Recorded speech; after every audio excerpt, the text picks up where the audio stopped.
Welcome, everyone. This is Recovery Dharma. My name is Julia.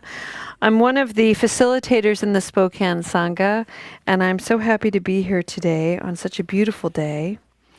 And I'd like to share with you a sentiment of loving kindness. For those of you who have been practicing with me for a while know that this is the way to set an intention for this practice. And may we just cultivate a moment of loving kindness toward ourselves and by extension toward one another. I make these little paintings, and on the back I write these sentiments of loving kindness. This one reads, "May I grow slow. May I grow slow."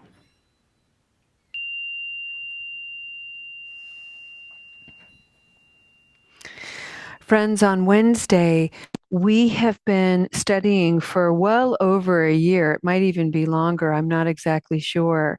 We've been exploring and studying the work of Shantideva.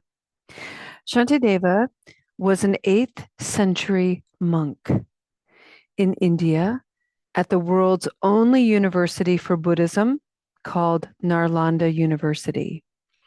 And he was a radical, rebel student. Some would even dare call him a slacker. He was my kind of guy, for sure.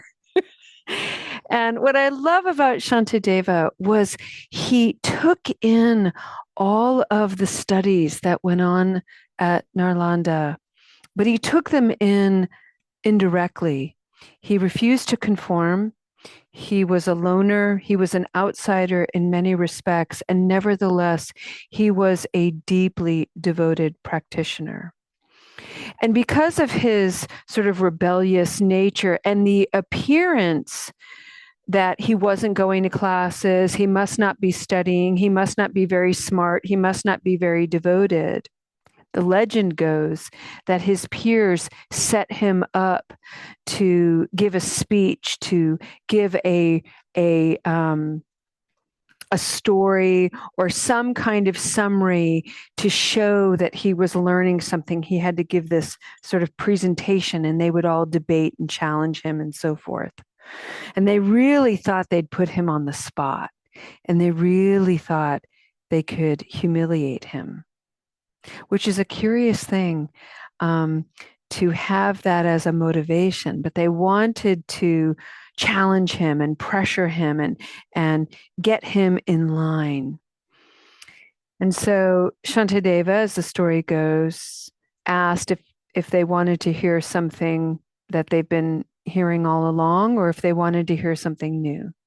And they said, "Oh yeah, sure, give us something new." So what they didn't realize is that in his studies, he had been slowly weaving all the wisdom that he had been hearing and contemplating and examining how it was coming alive for him. And what he presented was this original roadmap, something very personal to him.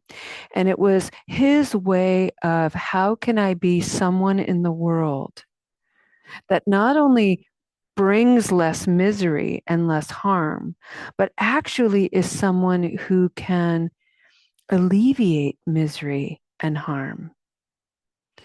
His work has been interpreted multiple times in multiple languages, and it's called The Guide to the Bodhisattva's Way of Life. And this is what we've been studying and exploring for over a year. It reads like an epic poem. And we are on one of the last chapters. We're in the 9th chapter, which is all about the cultivation of wisdom.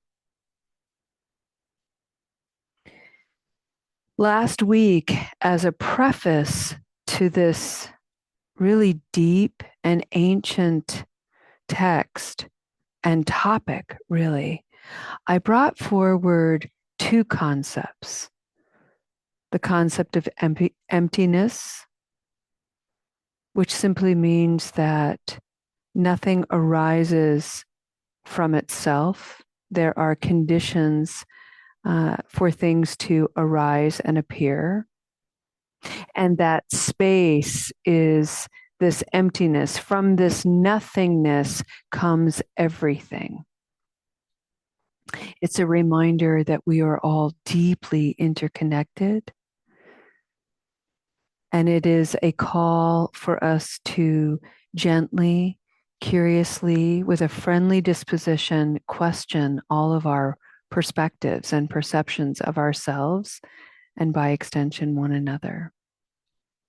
The second concept is the notion of duality, where we have this propensity and this habit energy of putting everything into one of two categories. Something is either good or it's bad. Something is either right or it's wrong. Something is either this or it's that. And we suffer deeply from that way of thinking. The Buddhist perspective is one of non-duality, which recognizes the inherent nature of things being either or. Something is either this or it's that. That is true. That can absolutely be true. And it is not the whole truth. And that's what the Buddhist practice endeavors to stir up, is what else is there? What is in between this right and wrong, this good or bad, this positive or negative? And that's where the Buddha brought forward the middle way. And even in the realm of recovery, we can relate to it. There's either abstinence or there's use. I'm either sober or I'm not, or I'm using. There's no in between. And yet there is all the time. And how do we work with that? How do we hold that? How do we sit with that? How do we work with that in-between place of craving and recurrence? How do we sit with harm reduction, medically assisted treatment? How do we work with people who may not be drinking, but they're overeating in sugar? How do we work with people who aren't using opioids anymore, but they're using marijuana and they're getting their life back and things are healing? How do we hold it all? For me, how I hold it all, how I come before all of that challenge and complication, is I remind myself to grow slow, to go slowly, to not be too quick, to judge, to react, to respond, to soften.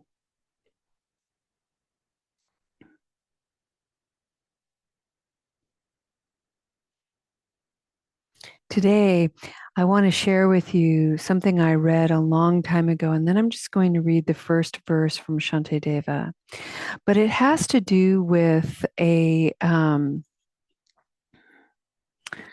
I'm forgetting the name of it, but it's like what do you call the indoor gardens, low, where they're um, nurseries where they grow plants, but they're inside. What are those called? Yeah, what? It's like a botanical garden. Yes, thank you. It's like a botanical garden. So there was this botanical garden, and they were trying to experiment with creating the conditions for plants, particularly trees, and one tree in particular, to really flourish.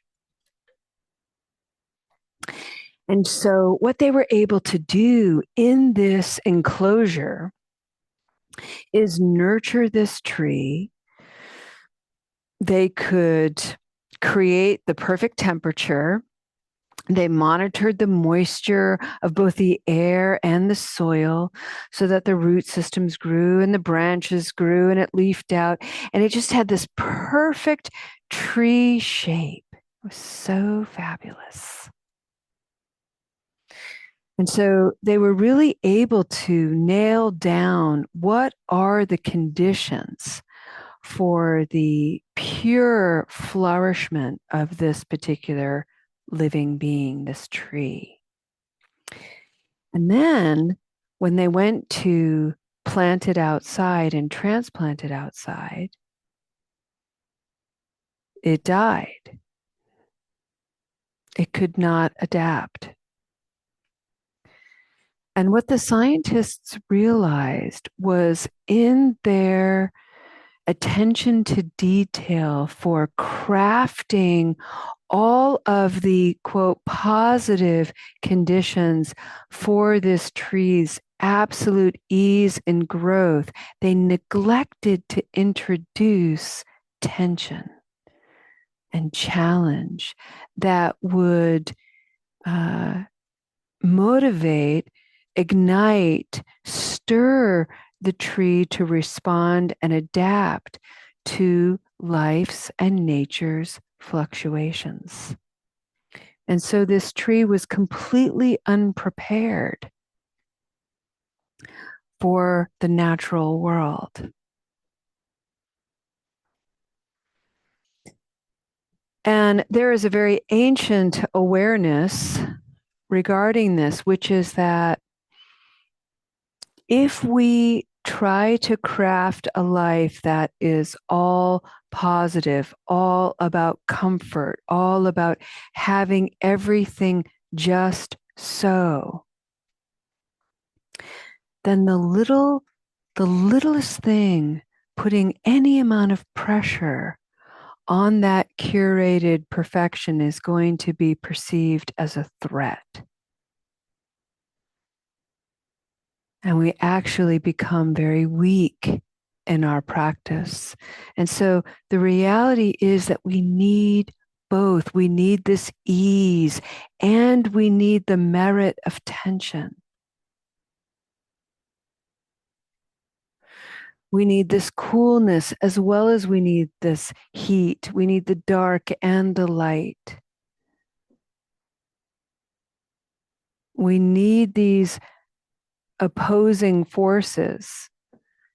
And by bringing all of that together into our lives to work with, instead of going for one or the other, we begin to get stronger. We begin to root deeper like the trees themselves. And like the trees themselves, when they adapt to the fluctuations, their roots are stronger, their branches are more diffuse, they're more balanced. And so it is with our spiritual practice.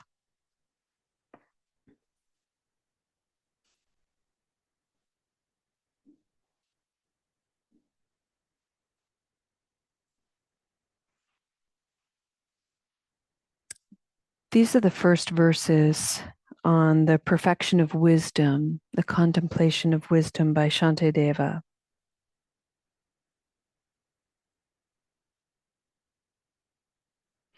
The Buddha taught, the training in wisdom is realizing emptiness. Therefore, those who wish to liberate themselves and others from suffering should strive to develop this wisdom. The two truths are explained as conventional truths and ultimate truths. Ultimate truth, emptiness, is a non-affirming negative phenomena that cannot be realized directly by a mind that has dualistic appearance, for such minds are conventional and thus mistaken awareness. Remember, friends, 8th century ideas. So let's unpack it just a little bit.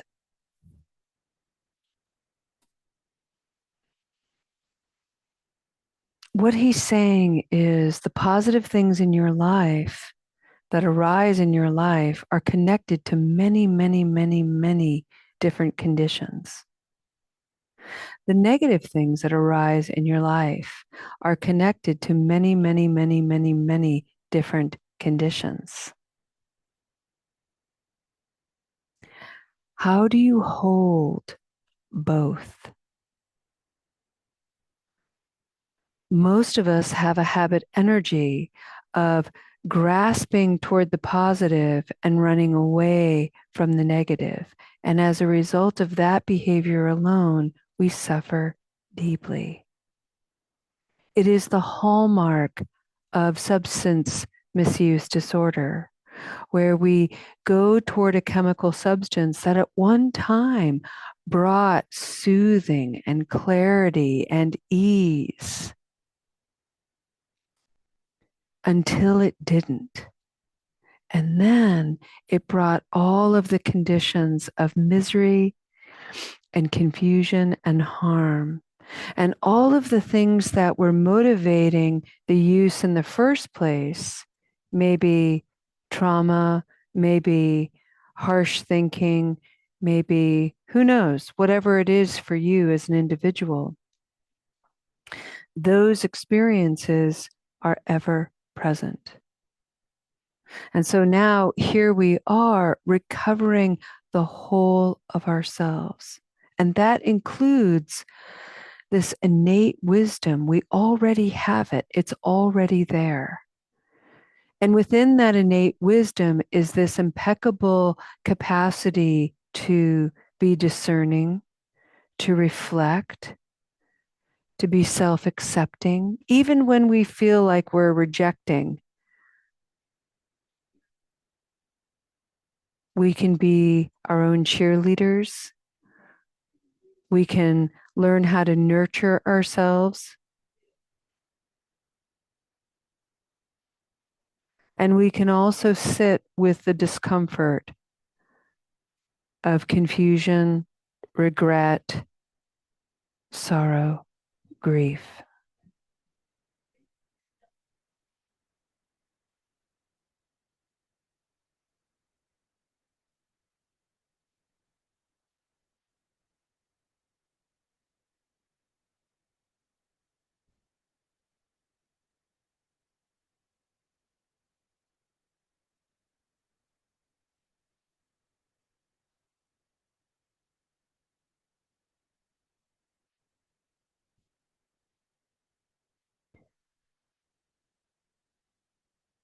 One of the things I love about the Buddhist inspired approach to recovery is that there's this fundamental encouragement saying, you're in charge. This is your journey. Can you meet yourself exactly where you are? And if you're judging yourself for where you are, would you look at that? Can you find what's true about that? Can you be curious about what else might be true?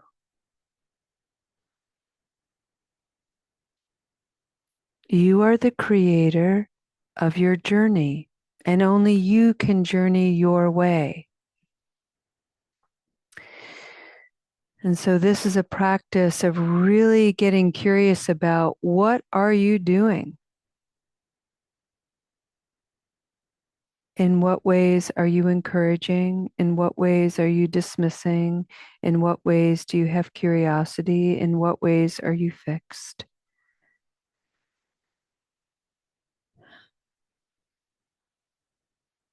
For this moment, friends, can you simply be?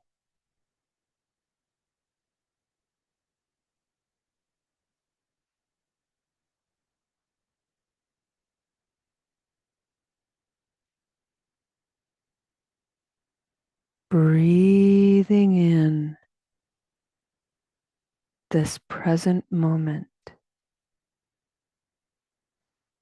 breathing out, acknowledging whatever is alive for you in this moment.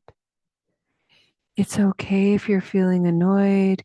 It's okay if you're feeling agitated. It's okay if you're feeling tired. It's okay if you're feeling joyful. Welcome it all.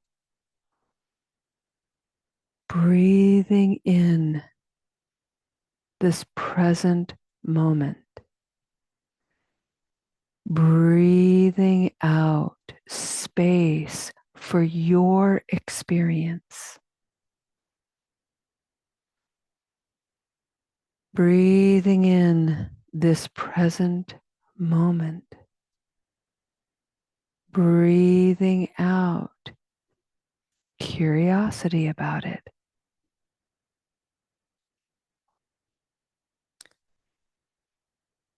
For the next few moments of silence, see if you can wrap yourself in a spirit of celebration that you've prioritized this time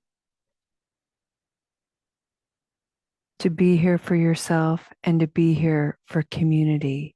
It's an amazing thing.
Friends, the cultivation of wisdom is a lifetime practice. And so we're heading into this particular contemplation and chapter. We're going nice and slow. And may we take from that a lesson, a guidance to apply that into our own lives. And to remember that sometimes it's of value to grow slow.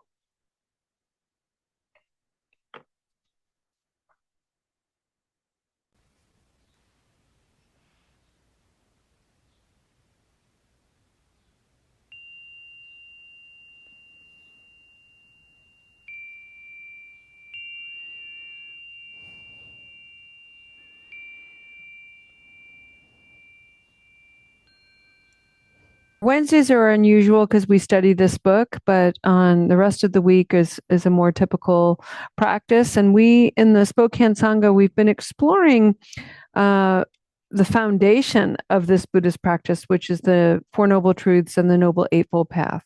And this month, we're going to be exploring solely the first aspect of the Noble Eightfold Path, which is the cultivation of wise understanding.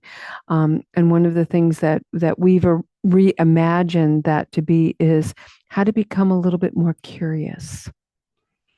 So to gain access with understanding by being a little bit more curious. So that's what we're going to continue to explore tomorrow at 10:30 and Friday at 11:30. Friday we meet only online. And join us. You can email me. Lo has posted the link to Soul Center in the chat. My email's on there. You can see our schedule for Recovery Dharma. You can also see our schedule for Sate Seva, which is another way of practicing with us. That is 16 mindfulness trainings, and we meet 4 times a month. Please know on our website, you can have access to all kinds of recorded content. So we record these meditations. We've been recording them for years. So we have a lot on there. They're now on podcasts. We have a YouTube page. And if you scroll down on the recording section on our website, you can even find some of our really much older, very early recordings back in 2020. There's all kinds of heart mind meditations and things like that. So just another way to support your overall practice. If you have any questions, email me. If you need verification for your attendance today, email me and I will take care of that for you. If you'd like to make a Dana offering, we are so grateful for your financial support. Please know that money is one way of supporting this community, but everything in Soul Center specifically is community donated, all the way down to our toilet paper. So however you want to express your generosity, we are happy to receive. All the art you see is donated and given to the community by local artists and community members.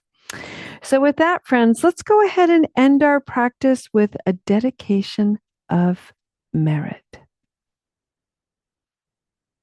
And let's take a moment to sit nice and tall and just imagine a spirit of growing slowly.